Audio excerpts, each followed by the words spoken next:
ഒന്നിനെ കുറിച്ചും വിചാരപ്പെടരുത്, എല്ലാറ്റിനും സ്തോത്രത്തോടെ ദൈവസന്നിധിയിൽ അറിയിക്കത്രേ വേണ്ടത്.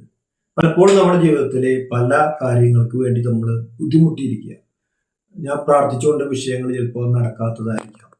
എന്നാൽ ദൈവം അവിടെ പറയുന്നു, ഒന്നിനെ കുറിച്ചും വിചാരപ്പെടരുത്, നിങ്ങളുടെ ആവശ്യങ്ങൾ സ്തോത്രത്തോടു കൂടെ ദൈവത്തെ അറിയിക്കുക. ദൈവത്തിന്റെ പ്രിയ പൈതലെ, നിങ്ങളുടെ ആവശ്യങ്ങൾ, നമ്മുടെ ആവശ്യങ്ങൾ ദൈവസന്നിധിയിൽ സ്തോത്രത്തോടു കൂടെ അറിയിക്കുമ്പോൾ ദൈവം നമുക്ക് സകലതും നമുക്ക് നൽകി തരും. നമ്മൾ പ്രാർത്ഥിച്ചുകൊണ്ടിരിക്കാം, ദൈവസന്നിധിയിൽ സമർപ്പിച്ചുകൊണ്ടിരിക്കാം.